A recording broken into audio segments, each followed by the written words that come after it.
Ami Renardo, aujourd'hui je vous propose de bâtir votre propre royaume et ce avec le jeu Cartes Étoiles. Alors ici on est sur un jeu de pose de cartes, de collection et de combinaison. C'est pour 2 à 4 joueurs et avec des parties d'environ 15 minutes. Dans Cartes Étoiles, vous allez chacun composer votre royaume face cachée, puis le révéler petit à petit en piochant et en échangeant des cartes pour reconstituer le plus d'étoiles possible. Des personnages se combinent avec leurs créatures pour rapporter des bonus, et quelques cartes spéciales comme le magicien ou encore le phénix viendront pimenter le jeu.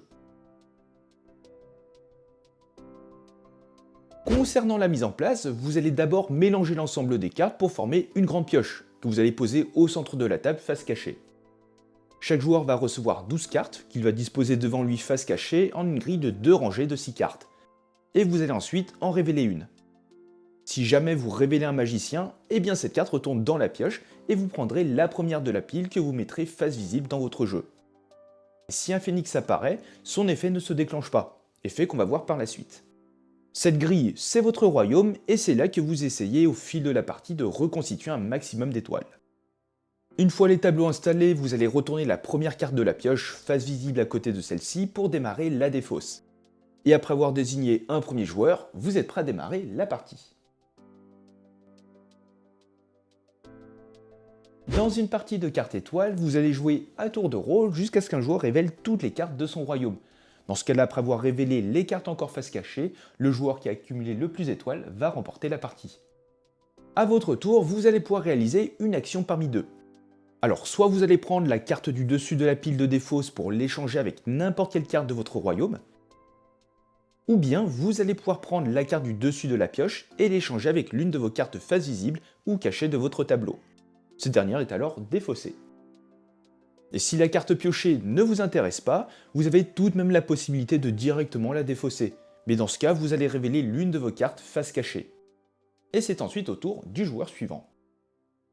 L'objectif du jeu, c'est de reconstituer des étoiles dans votre royaume. Chaque étoile complète, une fois formée par les bonnes combinaisons de cartes posées dans votre grille, vous rapporte des points. Mais il faut savoir que vous allez retrouver quelques cartes spéciales. Parmi celles-ci, vous allez retrouver des personnages et des créatures qui fonctionnent en groupe. L'idée, c'est qu'un personnage combiné à une ou deux créatures de son type dans votre royaume va vous rapporter des étoiles bonus. Par exemple, avec le protecteur de dragon et 2 dragons dans mon tableau, en fin de partie, je vais pouvoir gagner 4 étoiles. Mais attention, un protecteur sans animaux correspondants rapporte aucun point. De même pour tous les animaux excédant 2 sans autre protecteur. Vous retrouverez également des magiciens. Dès qu'un personnage de ce type a été révélé ou placé depuis la défausse ou la pioche, vous allez immédiatement échanger n'importe quelle carte de votre tableau, visible ou cachée excepté le magicien, avec une carte du tableau d'un autre joueur. Et du coup, c'est parfait pour casser les combinaisons de vos adversaires. Les cartes restent face cachée ou visibles comme elles étaient avant l'échange. Attention, les cartes qui sont placées au-dessus ou en dessous d'un magicien à la fin de la partie ne sont pas prises en compte pour le décompte des points. Vous avez donc tout intérêt à les retirer de votre royaume. Et enfin, vous allez retrouver des phénix. Lorsque vous en placez un, vous pourrez retourner immédiatement face visible une carte qui était face cachée dans votre tableau. Vous allez ainsi enchaîner les tours jusqu'à ce qu'un joueur ait révélé l'ensemble des 12 cartes de son royaume. Dans ce cas, les joueurs révèlent toutes les cartes encore face cachée, et vous allez retourner les cartes qui se trouvent en dessous ou au-dessus d'un magicien. Pour continuer, vous allez placer une étoile sur chaque étoile complète de votre tableau. Vous placerez ensuite des étoiles sur vos protecteurs avec les animaux correspondants. Par exemple ici, 4 étoiles grâce à mon protecteur de dragon et 2 étoiles grâce à ma protectrice de loup. Par contre, malheureusement, la protectrice de licorne ne me rapporte aucun point, car pas de licorne tout simplement. Et après avoir fait le total, le joueur avec le plus d'étoiles remporte la partie. Et je vous propose à présent quelques tours de jeu histoire de mettre toutes les règles qu'on vient de voir en application. Alors ici, comme vous pouvez le voir, on est sur une configuration de joueurs. On va piocher la première carte afin de créer la défausse. On a donc ici un petit loup. Et pour terminer, chaque joueur va révéler l'une de ses cartes. Par exemple, cette carte-là pour le joueur de gauche et celle-ci pour le joueur de droite. Et sans plus attendre, on va démarrer ce début de partie en commençant par le joueur de gauche. Donc à son tour, soit il va récupérer la première carte de la défausse, ou bien il va prendre la première carte de la pioche. Ah, il a un loup et il va décider de remplacer cette carte. Et il révèle donc un dragon. Le joueur de droite va également piocher Oh! Un chevalier. Et il va positionner cette carte ici. Et il va défausser un loup. Eh bien c'est parfait. Le joueur de gauche va récupérer le loup défaussé. Et il a ainsi une étoile. Et il va défausser ce villageois. Ok. Villageois, pourquoi pas? On va le récupérer. Non. On va plutôt piocher une carte. On va défausser le loup. Et on va révéler cette carte. Ici, on a un phénix. Lorsqu'un phénix est révélé, on peut révéler une autre carte de notre jeu. Et ici, on a un dragon. Tour du joueur de gauche qui va piocher une carte. Et il va décider de la récupérer en défaussant une licorne. On continue. Ah, ça c'est pas mal.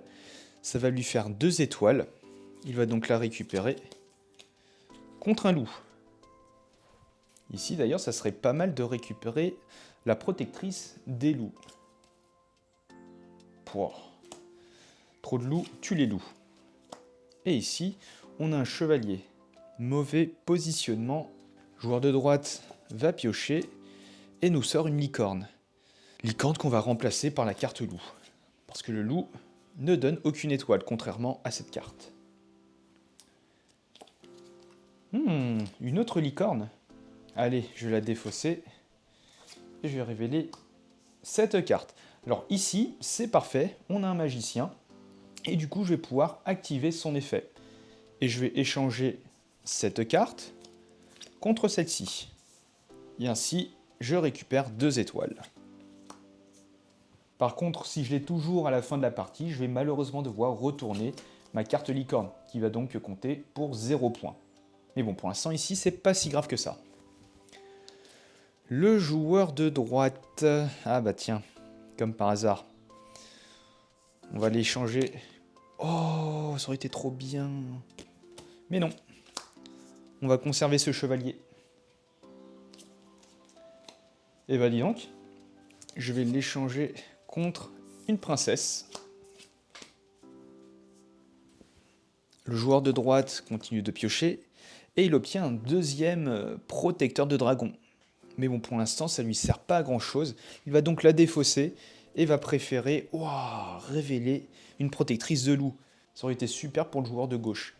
Et avec un peu de chance, non, un dragon. Le dragon, on a dit qu'on n'en voulait pas. On va donc révéler cette carte et on a un petit prince. Petit prince qui donne 1 point, mais qui ne complète pas les 2 étoiles du chevalier. Un autre dragon, mais c'est parfait ça. C'est parfait. Et on va remplacer cette carte par le dragon qu'on vient de piocher. D'ailleurs, est-ce qu'il ne voudrait pas le ménestrel? Bien sûr que non en fait. Il va donc piocher la première carte de la pioche.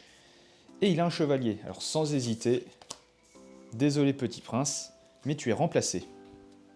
Mais le joueur de droite est intéressé par ce dernier et va donc échanger cette carte, donc un chevalier, contre un prince. Le joueur de gauche va piocher, et pour une fois il va laisser cette carte au sommet de la défausse, et il a une princesse. Il va défausser cette carte, un fermier, pour prendre une princesse. Eh bien le joueur de droite il est intéressé par cette carte. Il va donc la récupérer, mettre un dragon dans la défausse, et il forme ainsi une petite étoile. Alors je pense que ça va pas être le play gagnant, mais bon. Le joueur de gauche, encore un chevalier, mais en plus de ça avec une étoile. Allez, il va décider de remplacer l'un de ses chevaliers sans étoile dans son bouclier. Et le joueur de droite va d'ailleurs récupérer celui-ci et rendre le fermier à la défausse. Il gagne donc au final une étoile. Le joueur de gauche... Ah bah enfin! Il était temps! Protectrice des loups qui va venir remplacer... Hop là! Une petite princesse. Princesse qui va rejoindre les rangs du joueur de droite. Ici, hop, on récupère un apprenti boulanger. Qui serait fort utile. Voilà, une petite étoile. On va récupérer cette carte du côté du joueur de droite pour former une autre étoile. Étant donné qu'il rejoint la défausse, on n'active pas le pouvoir du magicien. Le joueur de gauche va piocher une carte, va défausser son dragon et va retourner cette protectrice des licornes. Il met donc fin à la partie car toutes ces cartes sont visibles. Le joueur de droite va donc révéler... Oh, un piaf à bec. Va donc révéler toutes ces cartes face cachée et on va passer au décompte des points. Alors, on va commencer par poser une étoile sur chaque étoile visible. Et pour l'instant, je crois qu'on est pas mal. D'ailleurs, à cause du magicien, on va retourner la carte du dessus. Et enfin, on va rajouter des étoiles en fonction des animaux associés au protecteur. Donc ici, on a un loup, deux loups, c'est très bien. Ça fait 4 étoiles. Ici, j'avais une protectrice des licornes, mais étant donné que je viens de retourner cette carte, malheureusement, c'est un 0 pointé pour cette carte. On a donc 4, 5, 6, 7, 8, 9, 10, 11, 12, 13 étoiles du côté du joueur gauche. Et ici, hop, hop là, je crois que j'ai rien oublié. Et maintenant, on va utiliser les protecteurs. On a 2 dragons, donc également 4 étoiles pour cette carte-là. Malheureusement, on n'a aucun loup, ce qui fait encore une fois un 0 pointé de ce côté-ci. On a donc ici 13 points, et là, 1, 2, 3, 4, 5, 6, 7, 8, 9, 10, 11, 12, 13. 13 également. On est donc sur une égalité, et en cas d'égalité, la victoire est partagée.